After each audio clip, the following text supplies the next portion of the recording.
Welcome to the Sports Entrepreneurs Podcast. I'm your host, Marcus Luer, and I'm thrilled to have another good friend and industry colleague on the line with me here today. This time calling from New Zealand, although normally based in China, Mr. Sam Lee, the head of international business for business strategy at Sina Sports. Welcome to the podcast, Sam. Hi, Marcus. Happy to be here. Yeah, fantastic. So let me just give a quick idea for our listeners to your illustrious career, how you started, and where then we get into where you're now. So Sam has been a graduate of UCLA and the University of Michigan Law School, so he is a lawyer, so I'll be very careful what I'm saying here. And then he spent his early career really in different law firms, as you would, coming out of law school. But where it gets interesting, and we'll touch on that a bit later, is 2012, you ended up with the NBA, and then spending several years with them. And now for the last 5 years, you've been with Sina Sports as the head of international business strategy. I know you're a well-known speaker. You've been on many other podcasts as well as also on conferences around the world. I've seen you speak, so I'm looking forward to dig deeper into it and really getting into the world of Chinese social media. What is Sina Sports doing? And of course, what's the mother company doing? So let's get started there. But before that, and because you are from China, and we all know what's happening currently around the world. Let's have a quick, just give me a sense of what you know, what you see is happening on the ground in China right now, and what the rest of the world might be able to expect. Yeah, sure. I actually, as we planned it, my family and I came out to New Zealand because my wife is from here and the in-laws live here. So before Chinese New Year, 3 days before, I got on a flight from Beijing to come here. And, right. That morning was literally the first day that I started seeing people wearing masks around Beijing. So it's been a bit surreal. I packed summer clothes for a 2-week holiday here in New Zealand, and I've been here ever since. And of course, everyone saw what happened in China in the last few months, which has been pretty terrible. And now the rest of the world is going through that. So I would say that China, in terms of, the curve is a few months ahead of everyone else. Yes, so now the good news is that it is slowly recovering. That you're not seeing any new infections anymore. So all the industries are slowly getting back on its feet. So from our perspective, in terms of Sina Sports and Sina, we're definitely gearing up for a big second half. People are not quite back in the office just yet. We're doing rotations and doing it very slowly. The government has been very cautious about bringing people back a little bit at a time. But we are looking, and we'll talk about what Sina Sports does later on. But one of the things that we do is hosting our own sporting events.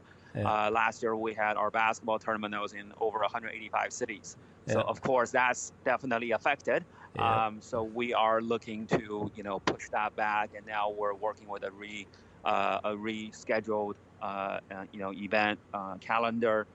We're talking to local governments about the relevant permits, about when they will be allowing everyone to, host big scale events. So that's kind of the status right now. I mean, it's sort of the the bright spot that in the world where hopefully in a couple of months. The rest of the world will be experiencing the revival as well. Yeah, no, and I'm sure. I mean, we all follow it, of course. And the part we'll dig into more deeper is that, I mean, as much as Sina Sports is as much of a tech and digital company as anyone out there, you are in some parts of your sports business are very offline, right? You are a big events business running tons of events with thousands, hundreds of thousands of people participating. So that's a very, very different challenge. And we'll talk a bit about it a bit more later. Now, getting into more the normal flow here, one thing I'd always love to hear from my folks on the other side here is how did you get into the industry? Being a lawyer, was it always an aim to be in sports, or did you just stumble into it? How did it work? Yeah, so I grew up in the States, and I loved sports when I was a kid. I actually loved reading legal novels. So actually, we Okay. really wanted to be an attorney. And then, and as during my teenage and college years, I think looking around and delving deeper into the sports industry, you see a lot of very prominent executives. David Stern, for example, from the NBA. Yeah.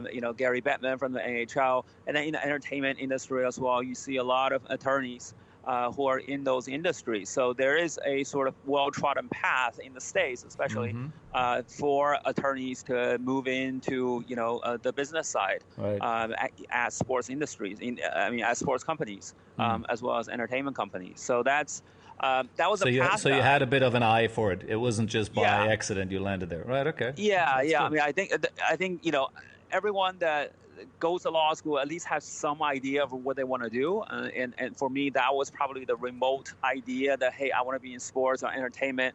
Like I said, I went to UCLA for undergrad, so I started my career actually in LA after law school, and was really looking to get into either entertainment or sports there. But Yeah. both of those industries, as we know now, that they're pretty small and it's pretty difficult to get into. Yeah. So it does require some luck, I would say. And I guess one of my lucky breaks came in the form that right before 2008, I wanted to kind of leave LA and see the world a little bit. So I interviewed with some law firms in Beijing and in Hong Kong, just to go to the east and kind of go back to my roots almost. Mm. My parents are Chinese, and one of the firms I interviewed at was the outside counsel for the U.S. Olympic Committee. And I All met right. the partner there. That was very interesting. And when I flew back to LA, I actually met with the LA-based partners who are working with the U.S. Olympic Committee. And eventually, I didn't go to that firm. So right before the 2008 Olympics, they were offering a lot of Olympics work, which I was really interested in. But ended up at a New York law firm called Skadden Arps. I was there for a while, and then ultimately, when a call came from a headhunter about a position at NBA, and I said, well, who am I going to be reporting to? Who's the general counsel? And it turned out to be that partner that had interviewed me about the Olympic All job. right. And so it didn't take much convincing when I went in for the interview that I was very much interested in sports. I very much wanted to do sports. Yeah.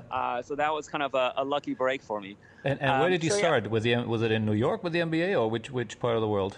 So I started in China, in the Beijing office. All right. But everyone, at that level, everyone received kind of what we call back then Executive 101, which is a full week of full immersive program in New York where you get to meet everyone. So that was the first time I met David Stern and Adam Silver. And then you meet all the departments and all of that. So it was quite a good experience. So that's kind of my So you grew up route of getting in. Sorry, just to jump in for a second. You grew up in the U.S., right? Yes. Right. Okay. In which part of the world? Which part of the U.S.? In near San Francisco, so in Cupertino, California, so Bay Area. Right. Okay. Cool. But you speak Chinese because that's your family's language, or did you have to learn it actually when you went to China? I'm still learning. I think when I first went, it was pretty bad in terms of in terms of speaking, especially. I think growing up, in California, I think all the boys are trying to be cool, and no one wants to speak a foreign tongue. So so I think, but now I've been there for 10 years, so hopefully my speaking has improved somewhat. My reading and writing, I've had it since I was a kid, so never really lost that. And the funny story is, when I was in high school and college, I wanted to read about European football or soccer, right? And Chinese soccer to a certain extent. And at that time in the States, there was no coverage whatsoever. I remember, all the soccer games on TV, they were all on the Spanish channels. So my high school language elective was actually Spanish, so I can understand a little bit what the commentators are saying. All the newspapers, they were, I read the Taiwanese newspaper, just a sports section. I remember looking online, and that's just kind of when the internet was coming around, and I actually discovered Sina Sports. And so I actually kept up my Chinese a little bit due to Sina Sports. So it's kind of funny in the full circle coming around, working there now. That's a great story, yeah, and a great segue into our conversation about Sina. But before we get into the sports part, because there's really only one, probably a reasonably small piece of the puzzle. Sina is a much bigger company, and obviously has very, very large social media platforms. Give us a bit of a sort of the basic rundown, how it works, what's Weibo and all the other stuff, and maybe compare it to the equivalents in the Western world, which people can relate to. Sure. So so we do have two companies. We have Sina Corporation, and then we have Weibo. Sina, as I alluded to earlier, was started back in the during the .com era, so 1997, I believe. And it's been around for more than 20 years. We just celebrated our 20-year anniversary. It's a portal. It started off as a portal, so similar to Yahoo.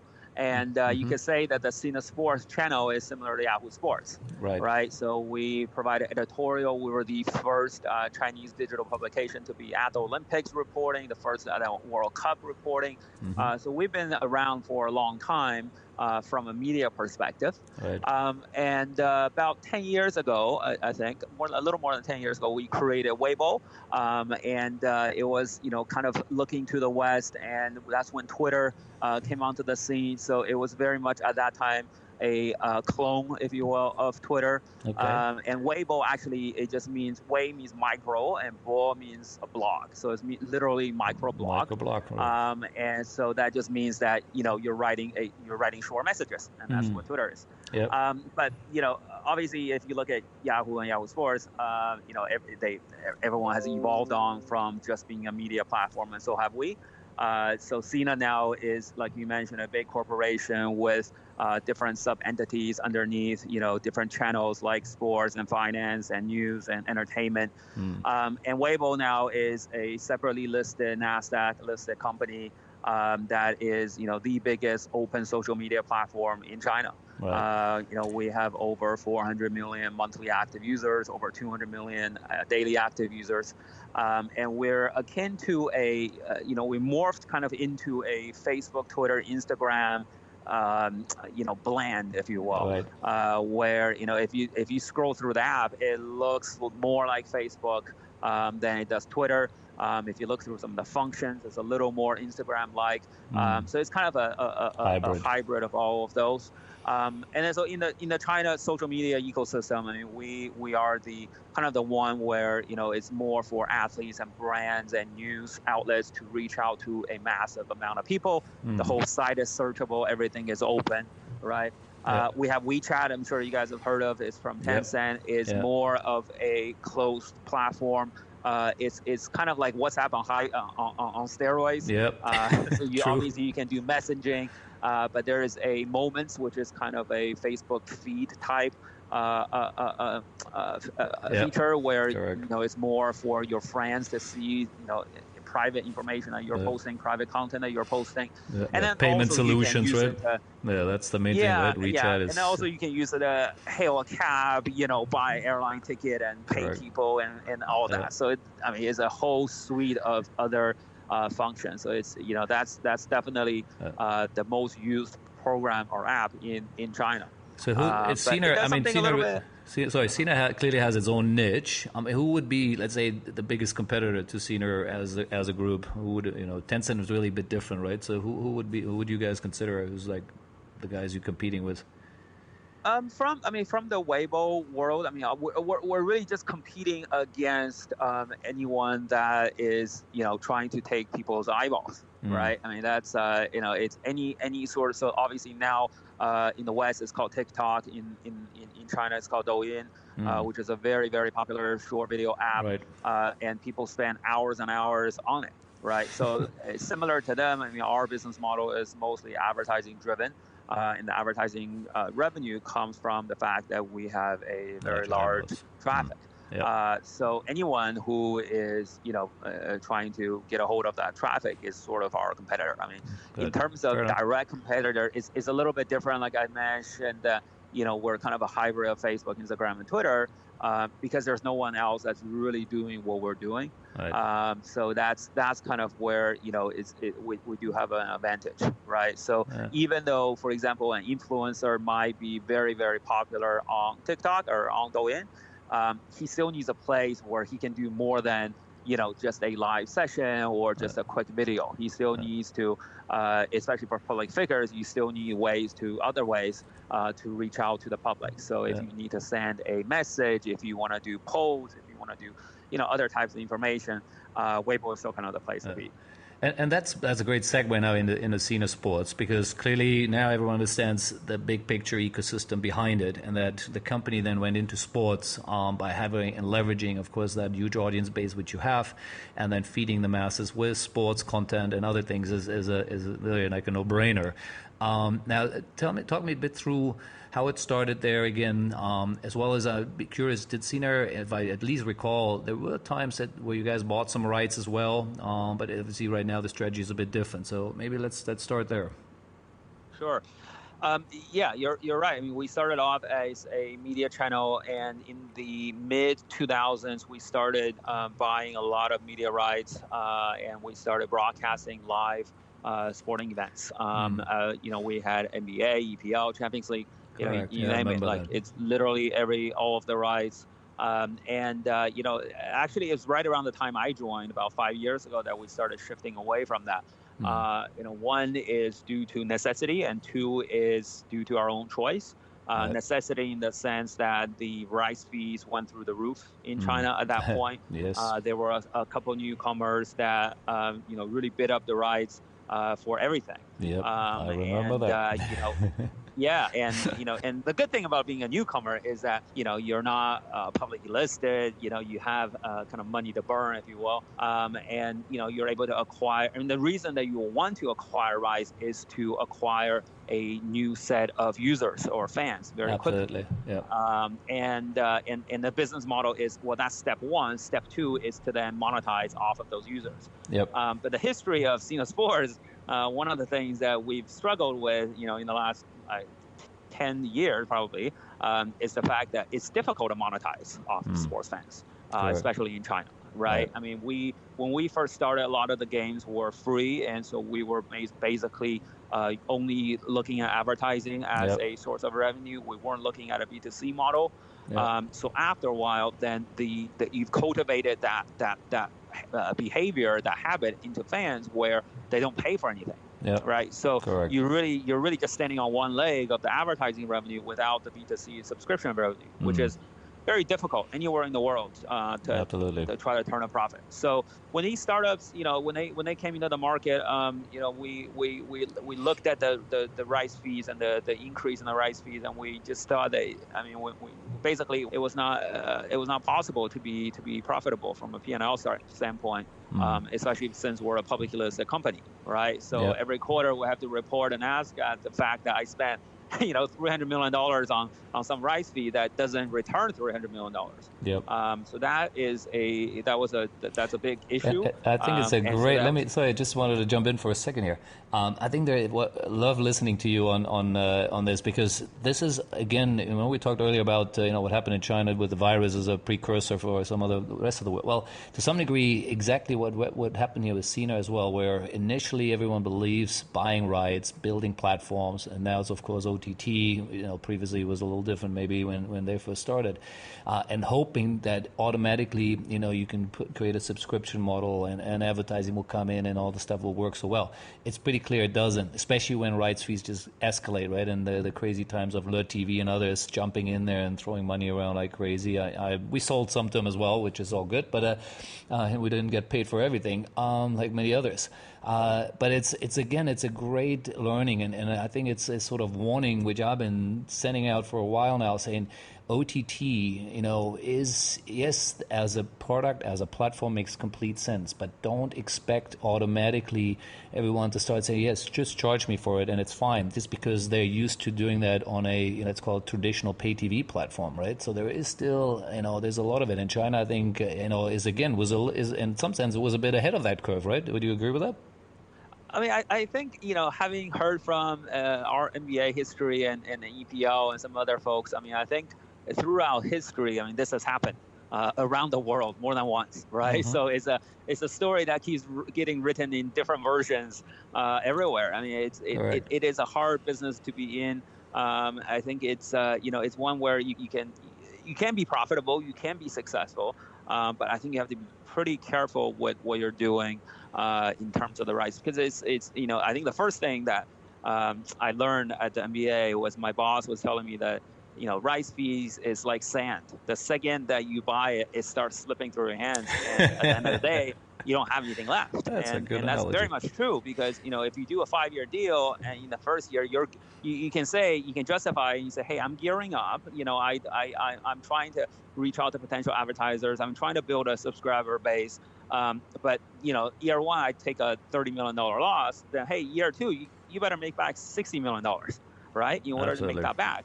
And that's very, very difficult. And a lot of these deals are, pretty short term, 3 years, 5 years, and 5 years I consider pretty short term in this business. Yep. And if you look at, if you do a 3-year deal and you're down $30 million in your first year, it's almost impossible to come back and to make up, on that particular basis, right? I mean, there's different business models, and different companies have different ways of, of creating profit. It doesn't have to be from one particular deal.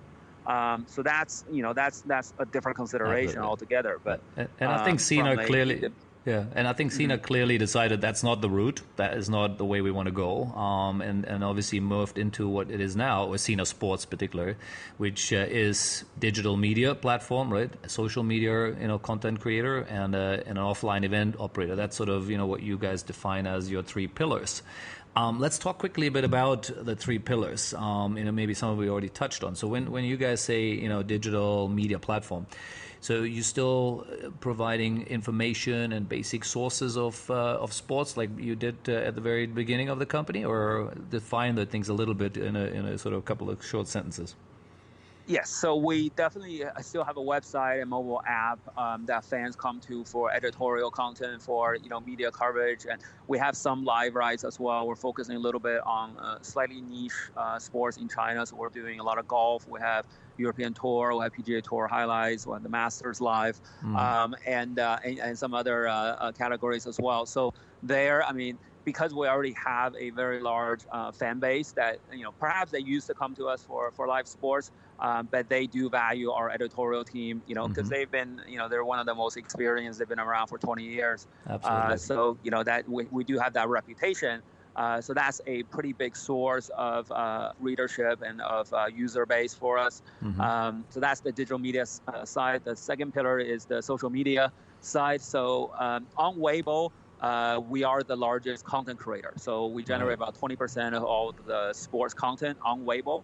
So what that means is, to draw an analogy, is if Facebook and ESPN belong to the same company, then you would see a lot more ESPN branded content on Facebook. Right? Like right now, you do see ESPN branded content, but a lot of that content is for ESPN to link back to their own ecosystem, to drive it back to ESPN Plus or the OTT platform or their website or wherever, right? And it's really more of a grandiose, brand building exercise, right? But for us, it's a little bit different in the sense that because we're tied to the Weibo platform and we own the Weibo platform, then we're dedicating a lot more resources to be on that platform and to cultivate our own accounts on that platform. So we have over 90 different Weibo accounts that we run and control, and we have over 100 million followers on those accounts. So that's really another source for us, to reach fans and to provide them with content. So quick question there on the these accounts. Are they official accounts, as in you have a deal, let's say, with the NBA, or bit similar to what there's groups in the US have done it, where it's more the unofficial account? They obviously talk about the teams or the league, but it isn't really, there's not an official relationship. How does it work with you guys? So we have two types of accounts. We have accounts that are based on the leagues or on the sport. So we do have Sina NBA. We do have Sina and individual teams within within NBA. And then for soccer, it's the same thing. And then for other verticals, we have just Sina tennis, Sina golf, Sina alpine skiing, Sina outdoors, right? And then we also have our own, just our own accounts. So there's the flagship Sina Sports account, for example. There's a Sina Sports video account, which just gathers different types of video content. We have a kind of a obscure type, jokingly, whatever, I don't know, joke account, I guess you can call it. And then there's the esports account. So it's a little bit different, but the accounts that we have with NBA and with soccer, they are unofficial accounts. Right. And if I'm now, let's say I'm a rights holder or I'm an agent who's broken this here, and I'm setting up an account or I want to do a deal with you, how do I make money together? You share some of the revenue if it's an official NBA account, or how does the sort of commercial structure work? Yeah, so the commercial structure is similar to the Western social media platforms, and basically, you're on there, and as a brand, you can find, you can look to your existing sponsors or existing advertisers to, dedicate some of the resources to social media, and also, of course, through the platform itself to select brands. We do open, rev share with the platform itself. Okay, great. There's a few ways to generate. There is money there. It's not just to engage with the fan, but there is actual revenue streams. That's sort of the key to the puzzle here, right? Yes, absolutely. Absolutely, cool. Right, so that's the social media piece, the second pillar, and then you have your offline events, which I'd love to talk a bit about because currently in this current time, of course, none of them are happening, but I know you guys are in everything from basketball to football to skiing. At least that's the sort of 3-4 things I saw. And but what I love most about it, and we'll get into it now, is really that you aren't looking at let's call it the traditional form of it, right? So in basketball, it's 3-on-3. In football, it's futsal. And in skiing, you have a sort of mass participant event there. That again must have been a clear direction that you're not trying to, let's say, just be there with a normal long form of the sports, let's call it that. But you're going into a short form, probably focus on a younger audience, and to some degree also be able to own your own events and own content in a sense. So, talk us through a bit the rationale on all this. Yeah, I mean, I think the first thing, and this pillar started, we started doing our first offline events in 2015. And it really came from the fact that, hey, in terms of live rights, we've lost some of those rights. Now, where can we go and find, cheap, quote unquote, live content, right? And also, of course, what you mentioned, which is the ownership of something. Owning your own events and what that might mean. And it's really been a unique model, and it's been a very interesting ride the last 5 years watching this grow up. Because at the beginning, the very clear thing to us was that we knew we had a very large fan base. We didn't really know how to monetize them from a media perspective. Right. So we thought, well, is there another way that we could leverage that traffic? So that kind of was the original, and kind of the foundation of our very unique model, is that I can drive traffic into an infant event and make it grow very, very quickly. Right. So our 3-on-3 basketball, which is the first event that we started in the first year, I think we had 8 or 10 stops. We didn't even have a brand name for it. Right. Our reporters didn't even want to go and cover the events because they didn't even know what it was. And we had no sponsors, Right. And from then until now, I mean, we've had sponsors like Lenovo and McDonald's and MasterCard, which is Pepsi's China subsidiary, and a whole range of others. And it's generated a lot of sponsorship revenue for us, right? Yeah. And the numbers are huge. Share some numbers, because I looked them up, or I saw the presentation which you have on the website. And I mean, again, it's about 150 cities, 120,000 players, and that's just the basketball one I think I picked. Right. Similar, I think, in the skiing is 250,000 people with 100 stops. Talk me through this, because that's just crazy numbers. How do you guys do this?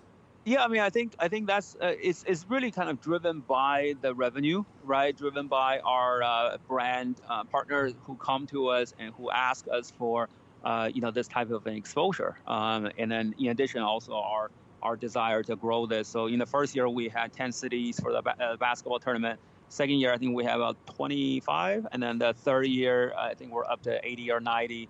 And then last year we did 185.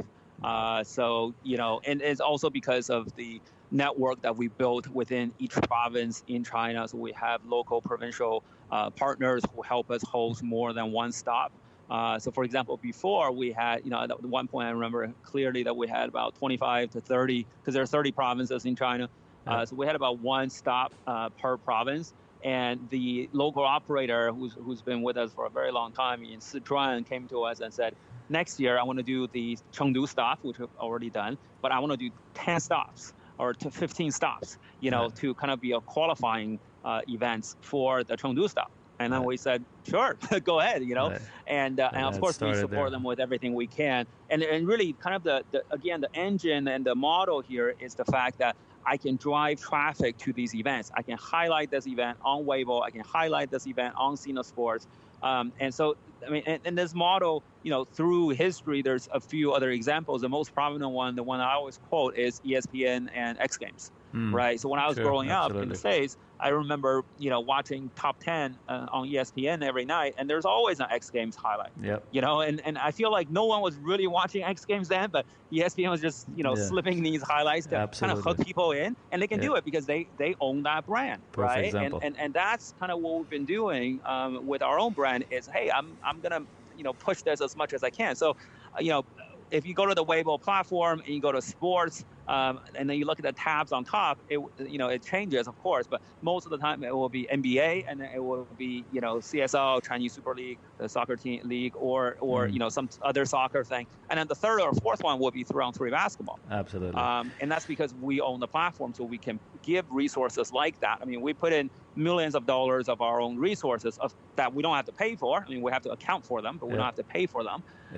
in order to help us grow. So it's, that's really the engine behind the growth. And, but at the same time, once you get big enough, then, you start getting actual sponsors and broadcasters who are interested in your product because of how big you've become.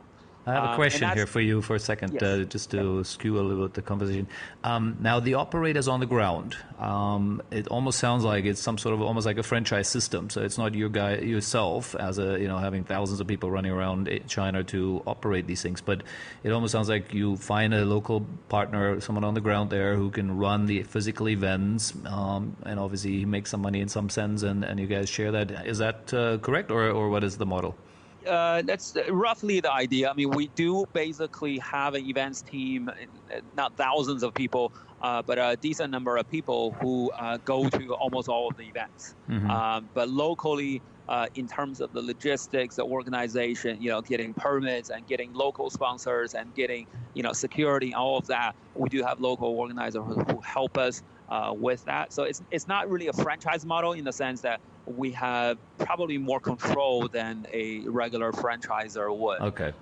So it's still really your events, but you just so you hire guys on the ground to execute stuff, but it's still you are fully in charge. It's not okay. Got it. All right. And now we've now we've gone beyond just mainland China as well. So now we are in Hong Kong and Taiwan and Philippines, and we're looking at stops. Yeah, exactly. And in each of these places, again, we have local organizers working kind of the same way as our local organizers in China as well. Yeah. No, look, I love it. Let's talk. We talked a bit about basketball now. Just, obviously, I guess futsal or what you're doing there in football is similar. Would be just the equivalent. But I'll talk about the skiing part. That is so different. I don't know how on earth you would do 100 stops. I didn't think there are 100 places in China you can ski. How does it work? How does it work? There was 100 ski resorts in China either.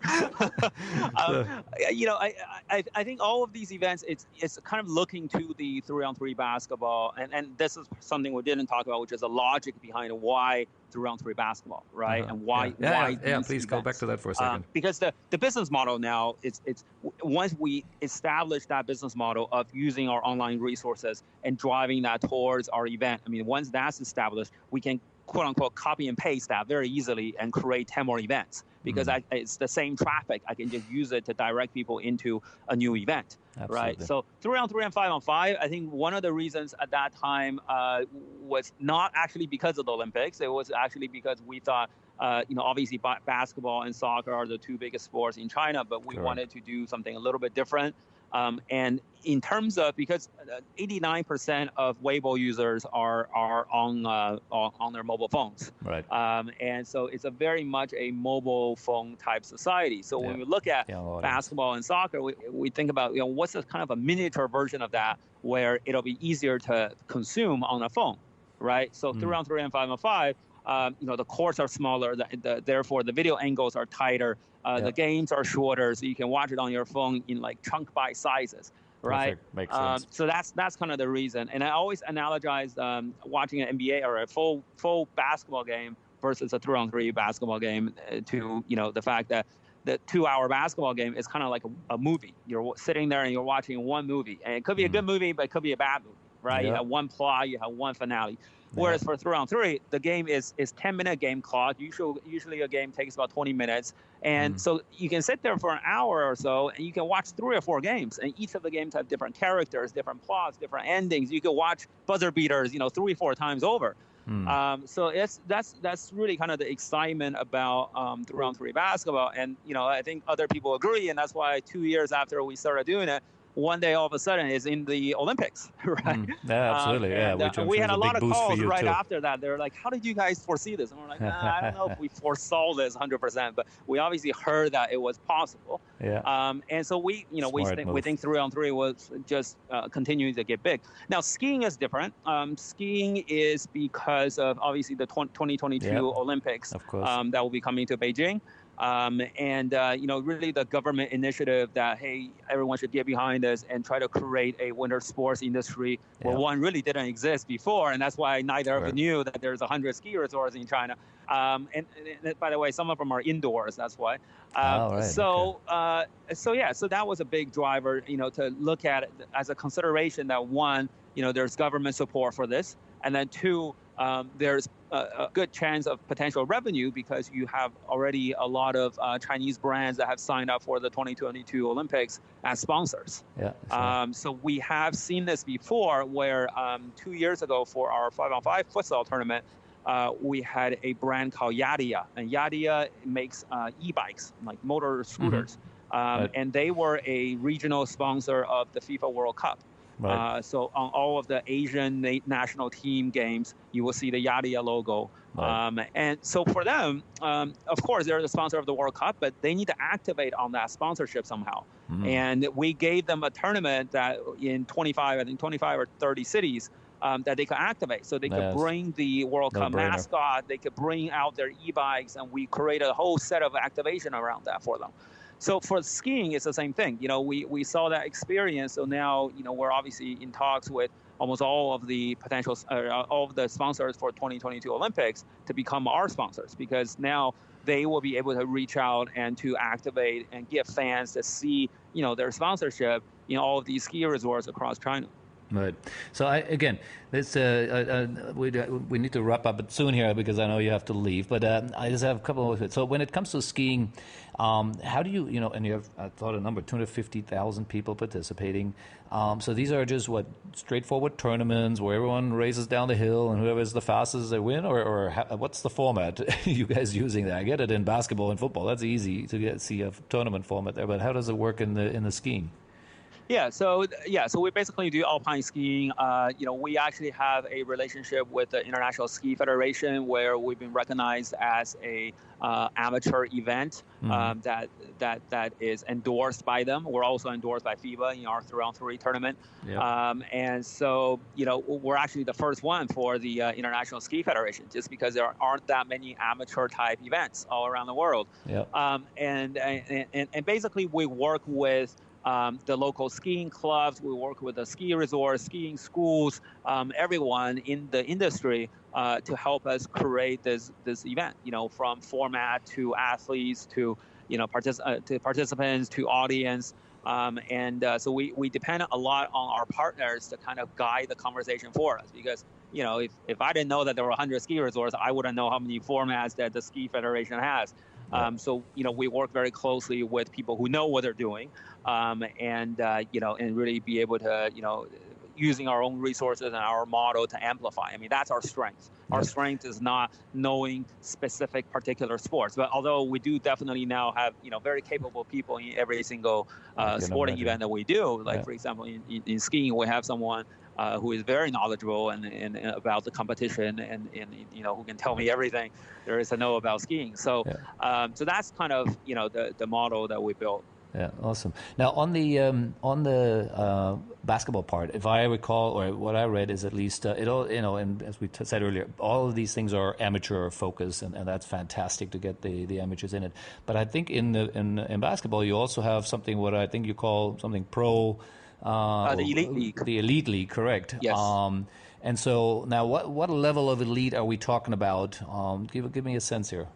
So here, so the Elite League basically is an invitation tournament where we find the best FIBA 3-on-3 players from around the world to come and join, and they basically get to play against the top few teams from our national amateur tournament. So, I mean, the amateur tournament is more semi-professional once you get to the very end. But the Elite League is kind of a new concept that we created 2 years ago, and the team that won this year, the U.S. team from New York.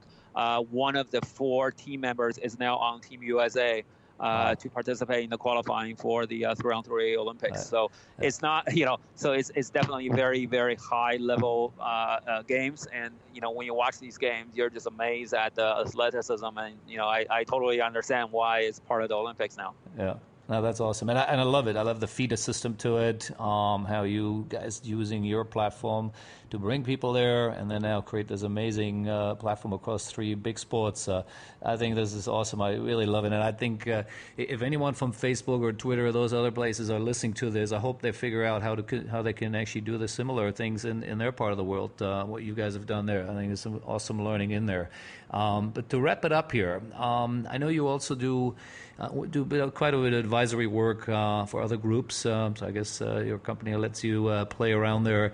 Maybe just highlight a couple of those things. I know you work with Spin and the guys from Hype, who I know as well, and Chili's, etc. Who is your favorite one? or no, maybe wrong, bad question. Who the one you you like? You really spend more time with, or you enjoy the most? I mean, I think I enjoy them all. I mean, that's why I started doing them. I think it's really interesting to be able to, kind of pick the founders' brains and see, what it is, the ideas that they have. And they're all phenomenal, in terms of just the ambition and the vision that they have is really, quite amazing. And then, Hype is fantastic. I mean, they're based in Israel. They're the largest sports tech accelerator in the world. And I actually participated in their panel in Taiwan last year, and meeting. I was almost there. Yeah. Okay. Yeah. Just meeting all these young minds who are just so curious about how to entrepreneurship and sports and tech, and I'm just trying to help them out if possible. And especially now with everyone kind of working remotely, I feel like I have a little more time without the commute to be able to share what little knowledge I have and and relationship in order to help them grow. I think it's quite positive, and I feel like every time that there's a bit of success, I enjoy it alongside with them and I celebrate with them. So it's been really, really interesting and something I really hope to do more of in the future. Yeah, well, yeah, and I'm starting to do quite a few of these things as well. And like you said, it's fun. We've been around this industry a long time, and I think we can always add value to it, to these young entrepreneurs who have great ideas, but a lot of times missing a little bit the bigger picture or the guidance of how to take it from a great idea to an actual product and an actual company. So, and I'm certain with your knowledge and your not just your legal background, but also your knowledge, working in these groups you've worked in, you can be a great source there. So, Sam, thank you very much. This was awesome. I learned a lot. I'm almost certain everyone else will as well. Enjoy your time there in New Zealand. Hope you get safely back to China very soon. And I'm sure we'll catch up again very soon again. Thank you, Marcus. Thanks so much for having me. Yeah, that was fun. Talk to you soon, buddy. It was. All right, man. Thanks. Bye-bye. Bye.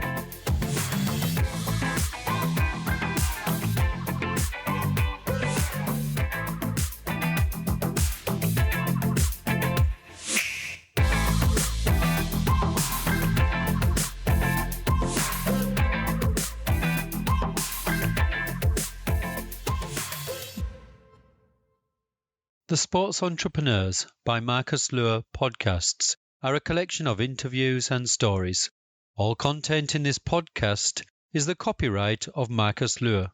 Reproduction and distribution of the presentation without written permission of the owner is prohibited. All rights reserved.